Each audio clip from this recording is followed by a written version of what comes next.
Indira Wilca, socióloga, ex congresista, está en este momento en Perú. En las últimas horas la usurpadora, no sé cómo le estamos llamando, a Dina Boluarte, presentó un proyecto de ley nuevamente para adelantar las elecciones para 2023 en Perú. ¿Es posible que el Congreso, que ya ha rechazado esto en varias oportunidades, avance hacia una solución de ese tipo? ¿Esto representaría una solución a la crisis que está viviendo el Perú, o ya la demanda implica la renuncia de las autoridades de facto, la Asamblea Constituyente y la convocatoria de elecciones este año como un todo, digamos? Bueno, en primer lugar aprovecho para saludar a Lourdes, a la compañera Lourdes Huanca, que está teniendo efectivamente una labor bastante difícil en estos momentos para nuestro país. Ustedes están alertando de la situación que estamos viviendo a nivel interno y la dificultad incluso de los sectores movilizados para resistir de la represión brutal que se está dando. Y en ese marco, la labor que hacen compañeras como Lourdes tratando de romper ese cerco mediático es fundamental. Yo creo que espero que haya una oportunidad para escuchar justamente el trabajo que se ha venido realizando en estas semanas de ella, llevando este mensaje a nivel internacional. Y empiezo entonces respondiendo a la pregunta. Ahora mismo, mientras conversamos, está todavía en el Congreso sesionando y se está debatiendo un nuevo proyecto de ley de adelanto electoral, ¿no? Se está cortando un poco la comunicación, no sé si soy yo. Pero se escucha bien. Pero bueno, ya. Entonces, sí, ese es el debate en el que estamos, lamentablemente, hace ya algunos días, debatiendo un mismo punto, que es un proyecto para recortar el mandato o el periodo de gobierno tanto del Ejecutivo como del Congreso elegido en el año 21, ¿no es cierto? Eso es, digamos, una de las exigencias del sector movilizado. Sin embargo, no hay mucha expectativa de que este Parlamento, que incluso está aún más desprestigiado que la señora Dina Boluarte, vaya a aprobar ese adelanto electoral, ¿no? Que significaría al menos un primer paso, ¿no? Hacia una salida. Yo no creo que esa sea la salida o la solución, digamos, o la alternativa de mayor peso en estos momentos, ¿no? La calle sigue exigiendo la renuncia de Dina Boluarte, sobre todo después de los diferentes episodios de represión que se han vivido en el país, ¿no? Una represión que ha cobrado la vida de ya casi 60 personas en nuestro país, además de la peor manera posible, y esto se ha negado y ha generado y genera una indignación todavía no solamente en las víctimas, sino en general en la sociedad peruana, ¿no? La señora Boluarte hoy es una persona que no tiene ninguna legitimidad para seguir en el cargo, entonces por más que este debate se está dando en el Parlamento y que seguramente podría ser el inicio de una salida a una situación muy compleja, muy difícil, muy dolorosa en nuestro país, no va a ser la solución. La gente va a seguir reclamando y protestando para que Dina Boluarte renuncie a la presidencia, porque ella no puede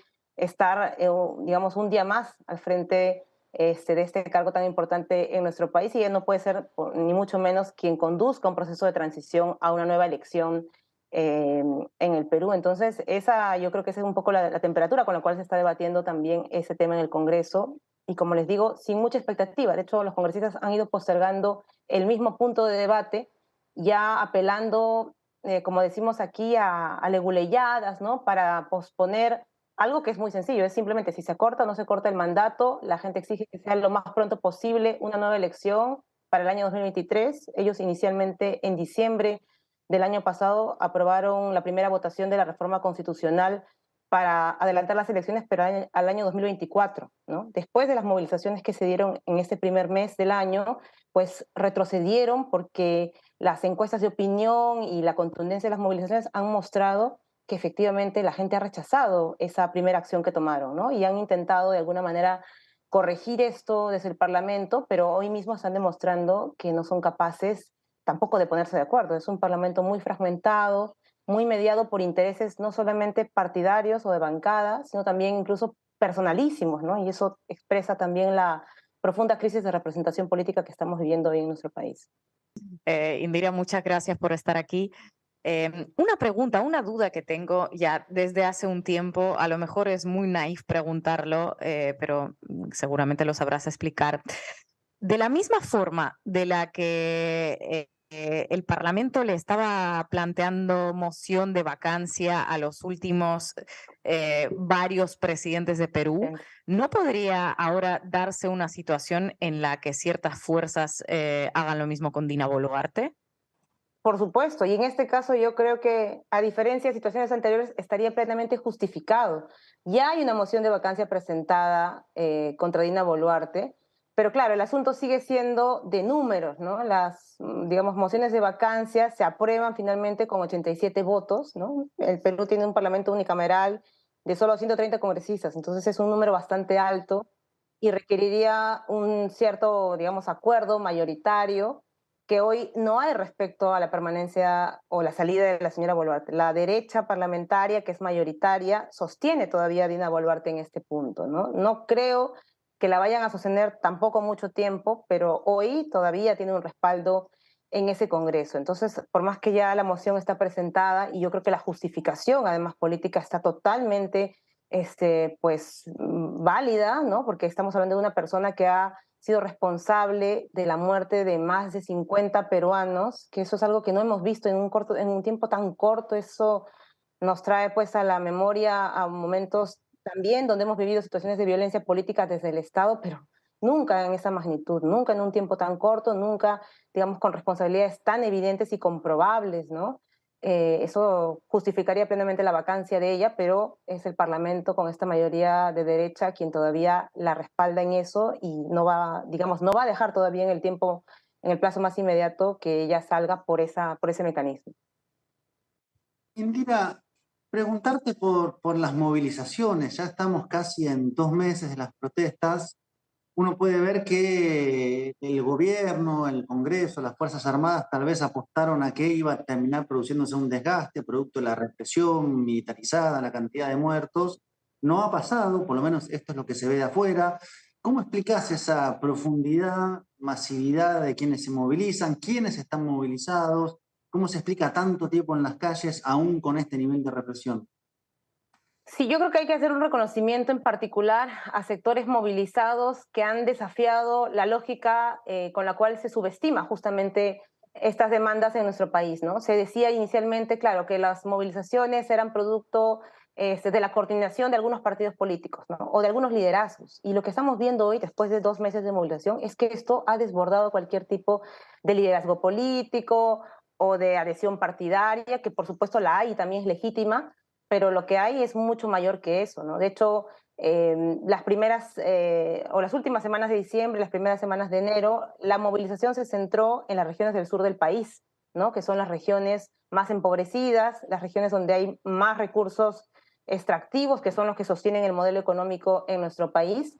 Y claro, ahí es donde se centró también la brutal represión y la respuesta de estas poblaciones ha sido, ok, vamos a ir hacia Lima para que nuestra voz no sea, digamos, silenciada, ¿no? Y entonces esa movilización que se ha dado de las regiones del sur hacia Lima, lo que ha mostrado, por ejemplo, es el traslado o la llegada de comunidades enteras, ¿no? Estamos hablando de territorios enteros que se han movilizado, distritos, provincias, comunidades originarias y campesinas, que para también, digamos, comentarlo a quienes nos están escuchando, son formas de organización tradicionales, ancestrales, históricas, ¿no? Entonces, que sobrepasan la lógica de son grupos partidarios o son grupos de manifestantes que tienen simplemente un objetivo coyuntural. No, ¿no? Es creo que una cuestión de reivindicación mucho más profunda, ¿no? Estamos hablando de personas que además sienten que la represión que se ha centrado en sus regiones tiene, porque lo tiene, un componente racista, discriminatorio, excluyente y de desprecio, ¿no? Que es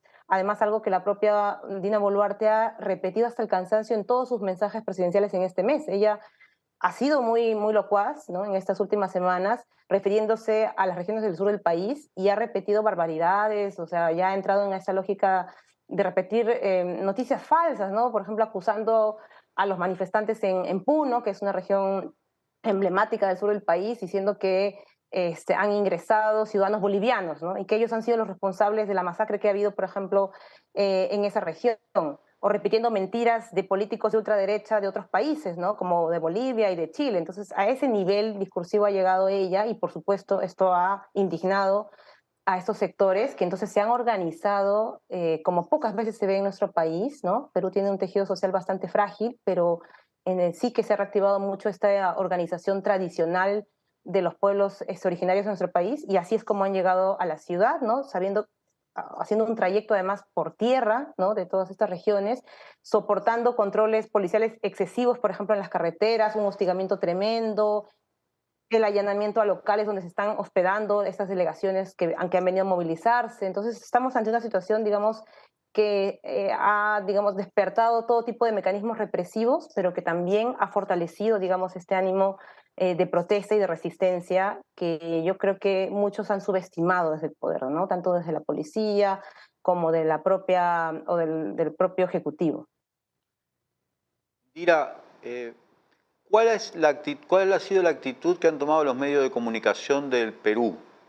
Por lo menos lo que hemos visto desde otros países ha sido una constante acusación hacia los sectores movilizados y un cierto contraste muy marcado entre la sociedad limeña y el resto del Perú. Pero ¿cuál es la actitud que están teniendo los medios? Bueno, el rol de los medios no es una sorpresa en nuestro país. De hecho, mantiene una línea de continuidad respecto a lo que vimos durante el gobierno de Pedro Castillo, ¿no? Ustedes saben también que durante todo este año y medio, desde que se inició el gobierno y desde antes, ¿no? Desde las elecciones mismas, incluso en otros momentos también donde se han, en épocas electorales, definido, digamos, posiciones que cuestionaban abiertamente al poder y al modelo económico, pues ellos han sido instrumentos, ¿no? Para mantener ese poder. Pero durante este año y medio, digamos, su rol ha sido ya explícitamente, ¿no? Más que periodístico, informativo, de ser parte de una estrategia política golpista, por ejemplo, en el caso de los medios masivos, ¿no? De los medios centrados sobre todo, asentados en Lima, en la capital del país. Y hoy el trato que tienen hacia las movilizaciones pues va en esa misma línea, ¿no? Sumarse a la lógica de criminalizar las protestas, es decir, cualquiera que proteste hoy día contra el gobierno de Dina Boluarte es sospechoso de ser un delincuente, de ser terrorista, que acá en nuestro país esa palabra y esa categoría, incluso a nivel penal, tiene toda una connotación terrible, ¿no? De violencia, por la violencia política que vivimos en los años 80 y 90. Entonces no estamos hablando de un rol simplemente, digamos, de complicidad con el poder, sino un rol activo, digamos, en sumarse a esta lógica de represión y de violencia que estamos viviendo hoy en día. Entonces los medios sí que juegan un rol central en esta estrategia, pero también es cierto que han acrecentado su descrédito, ¿no? Si hasta, digamos, o hasta el proceso electoral del 21 ya había poca gente que confiaba en ellos, pues hoy el descrédito es aún mayor y también son, digamos, parte de los actores que la gente reconoce, digamos, en las manifestaciones como los lugares a los que hay que emplazar o los actores a los que hay que emplazar directamente. Indira, ¿qué futuro le ves a esta situación así a corto plazo? ¿Cómo se podría solucionar y si se convocan unas elecciones anticipadas, si existe una izquierda, unas fuerzas de izquierda que tengan posibilidades de disputar ahora mismo la presidencia? Mira, yo creo que ahora mismo hay muchas discusiones que se están dando acá sobre las salidas constitucionales o institucionales. Lamentablemente, aunque esa sería, digamos, la salida más ordenada, yo no creo que tengamos mucha esperanza en la institucionalidad, ¿no? De hecho, esta institucionalidad democrática no solamente ha sido rebasada por las circunstancias o las crisis en las que hemos estado, no solamente en este año y medio, sino desde antes. Yo, de hecho, he sido parte de un parlamento que fue disuelto también, ¿no? Por producto del descrédito enorme al que se llegó.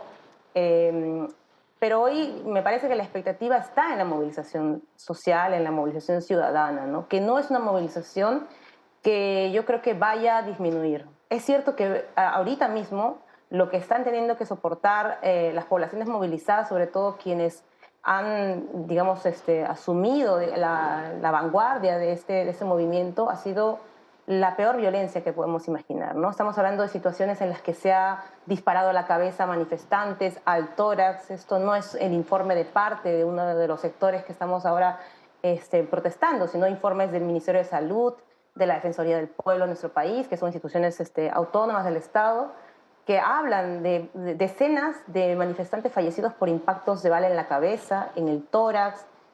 Hay por lo menos 10 menores de edad que han fallecido en estas movilizaciones. Estamos hablando de niños, de niñas, adolescentes. Entonces, lo que hay es una brutalidad tremenda ¿no es cierto? Y eso es lo que hay que decir cuando hablamos de esta discusión. No es solamente un debate institucional, si la señora Boluarte renuncia, si el Congreso adelanta las elecciones, si convocamos nuevas elecciones. Estamos hablando de una situación que va a requerir, ¿no es cierto?, sostener esta movilización para exigir justicia también, ¿no? Porque eso es lo que está motivando que la gente no regrese a sus regiones, o si regresa, que muchos de ellos, las delegaciones del sur del país, dicen vamos a enviar más personas a Lima, ¿no? Porque no vamos a permitir que eso simplemente se quede en la impunidad. Entonces, hoy la expectativa de abrir un canal democrático en nuestro país pasa por respaldar solidariamente y ser parte de este proceso de movilización que sigue creciendo, que ya no está solamente en el sur del país, que afortunadamente también hoy se vive en Lima, que es una ciudad grande, compleja, una ciudad que tiene también lamentablemente un perfil a veces indiferente respecto a lo que pasa en el resto de nuestro país, pero también se están sumando otras regiones como la Amazonía, el norte del Perú. Entonces creo que no hay ahorita fórmulas legales o constitucionales a las que uno se pueda amparar para decir esta va a ser la solución, pero sí va a haber una salida en tanto la movilización pueda fortalecerse y podamos usar todas las herramientas que nos da también. Yo sí creo que la defensa de los derechos, ¿no? Tanto a nivel interno como a nivel internacional, por eso voces como las de Lourdes yo creo que son muy importantes en estos momentos, porque hay una comunidad internacional que también, por supuesto, tiene que tener una posición. Ya no estamos hablando solamente, como digo, de una discusión de un gobierno que debe salir, estamos hablando de una situación en la que se están violando sistemáticamente derechos humanos, hay crímenes de lesa humanidad y que tienen que ser sancionados y que tienen que ser juzgados, y por lo mismo quien es responsable de ellos no puede estar al frente de nuestro país. Entonces creo que la expectativa va por ese lado, ¿no? Y seguramente en ese proceso de sostener esa lucha se irán generando seguramente nuevas herramientas o nuevas figuras legales, ¿no? Todo lo que ya existe hoy ha sido rebasado, como digo, ¿no? El tema de si se adelantan las elecciones, en un momento se habló de la disolución del Parlamento, las vacancias, eso ya ha quedado rebasado por la realidad en la que estamos, ¿no? Y lo que va a tocar es empujar entonces nuevos escenarios, ¿no? Incluyendo la necesidad también de recoger la voz de quienes exigimos un proceso constituyente, que tal vez en este momento inmediatamente no es seguramente lo primero a la orden del día. Muchos quieren que la señora Boluarte se vaya, ¿no? Para empezar una nueva etapa, ¿no? Para empezar a ordenar nuestro país. Pero como mencionaba, la situación pasa, ¿no? Porque esa movilización se mantenga y se consolide y avance y nos permita abrir un nuevo momento para el Perú. Indira, antes de cerrar, me gustaría preguntarte, a vos como dirigente política, pero también como cientista social, ¿cómo caracterizarías estas movilizaciones que se están desarrollando en Perú? ¿Estamos ante un proceso instituyente, refundacional, revolucionario? ¿Es una manifestación que se va a agotar en sí mismo? Porque da la sensación de ser una de las revueltas más importantes de la historia reciente de América Latina, no solo en el Perú. Sí, yo creo que sin duda estamos ya muy lejos de que eso se considere solamente una protesta coyuntural. Como digo, crisis políticas, institucionales y de representación hemos tenido en Perú los últimos 6 años por lo menos, ¿no? Ya hemos tenido presidentes que han sido destituidos, congresos que han sido disueltos, elecciones anticipadas, eso ya lo hemos vivido, y también han habido protestas, por supuesto, pero lo que hoy estamos viviendo, y yo creo que marca un antes y un después, ¿no? Hay, como digo, una exigencia de reordenar el país, de reorganizar el país, ¿no? De generar nuevos tipos de relaciones entre las instituciones, entre la sociedad, el Estado, los actores económicos. Hay una exigencia de ese tipo y con esa profundidad, ¿no? Pero también hay una disputa y una demanda de reconocimiento de un sector amplio de los ciudadanos, sobre todo las poblaciones, los sectores de la sociedad que pues reivindican, ¿no?, nuestras culturas originarias, a los pueblos quechuas, aymaras. Y yo creo que ese es un elemento también que está siendo parte, ¿no es cierto?, de este quehacer político distinto, ¿no? No es solamente una cuestión, como digo, que pasa por la discusión sobre los partidos políticos, que ciertamente es algo que ya en Perú estaba en una situación de gravedad, ¿no? Hay otro factor que tiene que ver con un reconocimiento más profundo, en todo caso, de estas sociedades, de su voz, y la forma tan discriminatoria y racista con la que siempre se ha manejado también la política en nuestro país. ¿A dónde nos va a conducir eso? Yo creo que está por verse, ¿no? Y está por construirse. está por escribirse esa parte de la historia, pero sin duda eso ya es un antes y un después en todo lo que hemos vivido previamente, al menos en las últimas décadas. Indira, muchísimas gracias por atendernos hoy en Macondo. Muchas gracias a ustedes. Mucha fuerza al pueblo peruano, a todos los manifestantes que están reclamando algo que está clarísimo desde hace 2 meses, pero que parece que no termina de calar, ¿no? Ahí donde tiene que calar. Muchas gracias, vamos a seguir pendientes de lo que pasa en Perú y a ver si te volvemos a ver en Macondo. Muchas gracias, les agradezco y sí hago un llamado para poder compartir la información de lo que viene pasando en nuestro país de este tipo de espacios, ¿no? Porque estamos teniendo la dificultad muy grande, por supuesto, los medios más importantes no van a recoger este tipo de informaciones, van a simplemente repetir lo que ya se dice por parte de quienes hoy están manteniendo el poder del gobierno y necesitamos también romper esas barreras y que por supuesto eso permita, como digo, fortalecer la movilización que se está dando y que está buscando más democracia, no como han intentado presentarla, la violencia o la destrucción del país, al contrario, están buscando abrir un camino para que nuestro país pueda realmente volver a tener o reconstruir un cauce democrático y de transformación. Totalmente, totalmente necesario esta visión que no es alternativa, o sea, son los medios alternativos que dan esta visión que debería ser más difundida, pero por una serie de razones en los grandes medios prefieren mirar para el otro lado. Pero cuenten con Macondo, cuenten con los espacios en los que estamos tanto Leandro como yo, como Marco, para dar voz a este movimiento peruano. Gracias, Indira, y nos volvemos a ver aquí seguramente.